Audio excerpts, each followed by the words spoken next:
Hi, welcome to this comprehensive guide to Schemdraw, a Python library that transforms your electrical circuit designs into high-quality vector graphics.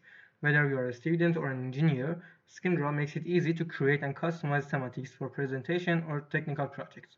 I'm Arman Bijari from the Pattern Recognition Lab at Ferdowsi University of Mashhad, working under observation of Dr. Hadi Sadoghi Yazdi in the subject of electric and electronic circuits.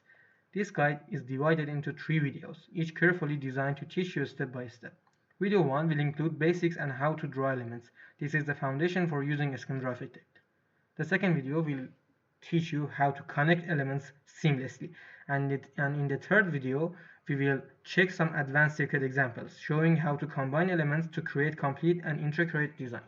Let's get started with the first video, focusing on the basics and drawing elements. First, let's have an introduction to SchemeDraw. First of all, it's text-based drawing. You can easily define circuits using simple Python commands. It's an extensive component library. You can use predefined components like resistors, capacitors, and so on. And also you can customize it easily. You can personalize your circuit designs to suit your specific needs. First of all, like every other library you want to work with, you should install it. But it's a Python library, so you should install Python from python.org. Python installation package will be automatically downloaded when you install Python, but if it wasn't, download it manually. After that, you can easily run a command prompt, and in that command prompt, you should write these commands: pip install schemdraw and pip install matplotlib. The first one is necessary, but the second one will help you to have better visual effects. With running these commands, Schemdraw will be automatically downloaded in your system and you can after that use it. We have different categorization in elements in Schemdraw. We have passive elements and active elements like resistors, diodes, capacitors, and transistors. Let's start using it. To start using Schemdraw, you should import the library by writing these lines. Schemdraw provides a variety of components to create circuit diagrams. Elements which are used inside the with block are automatically added to the drawing. The drawing is a class, and you can also define it as a D class. The drawing maintains a current position, which you can check it as this E, and it has also a direction, such that the default placement of the next element will start at the end of the previous element, going in the same direction. This is the basic of a Schemdraw. So based on what we said, first of all it will start from a default position, and after that it will add a capacitor to the circuit. So you will have a capacitor here. So the direction is rightward, and the end of the element of capacitor is here. So your pointer is here and it is going rightward. So after that, if you add a resistor will be added in the same direction, and after that a diode will be added in the same direction. So after running this code, you will get the result of this circuit.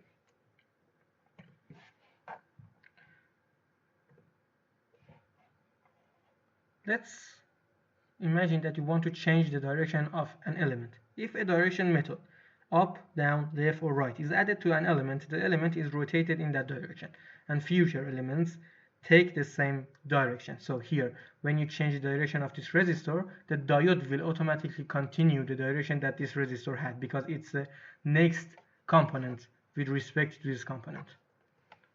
So after adding a capacitor, the up function is called on resistor. So the resistor will go upward and the diode will follow it. You can also use the ground element. No matter what direction your pointer is going, the ground will be downward. So here the code will be just like this. Without adding any dot down function, it will be automatically downward. You can also add some labels at your component. So here you can use label method, and you can add this label and pass the argument of the label that you want to put on that component to that method, so that the component will have the text that you want. So here, take a look at this function label with the argument of C1. So after drawing the capacitor, it will have this label C1. Note that, as I mentioned, the class is defined as a D class. So everything that you add to this D class will be automatically saved, and you can use this sub-circuit in other circuits. We will be more familiar with this concept in the upcoming videos. Let's imagine that you want to draw elements at some different angles, but not at default positions. So here, the pointer is automatically in this way, but if you want to change the direction by a specific angle, for example, let's say 20 degrees here, you should add the method theta. You can rotate elements by specifying the theta parameter to position them at any angle. The theta method can be used to specify any rotation and angle in degrees. Let's imagine that you want to change the default direction 20 degrees unclockwise. So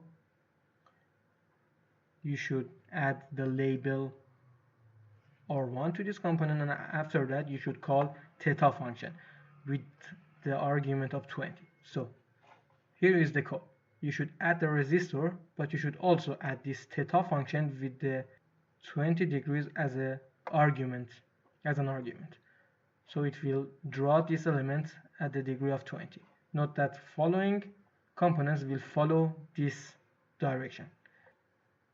So the last element direction will be a criterion to the theta method. So here the direction is in this way. So if you want to change the direction of your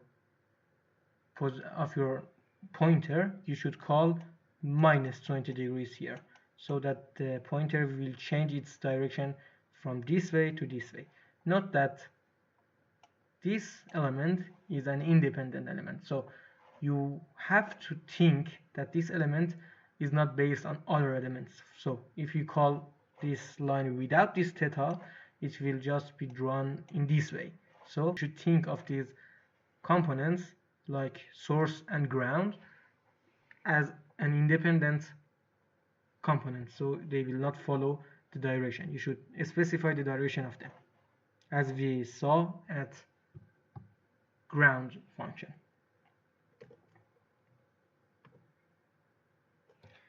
You can also add the lines when you are using the SchemeDraw. There is an attribute for D class called unit, which is the distance between the start and the end of a component. As you can see, there is a line added here, so you can do it easily using line method. So here, after calling the battery and adding it, you should use this component line with the down function, so it will continue downward, and add a line with the length of unit of this D class. After that, you should add a resistor, and after that the line will be drawn rightward, as this function is called. After that you will have a capacitor. In the upcoming video, we will be more familiar with some other components like op amps. Thank you for watching.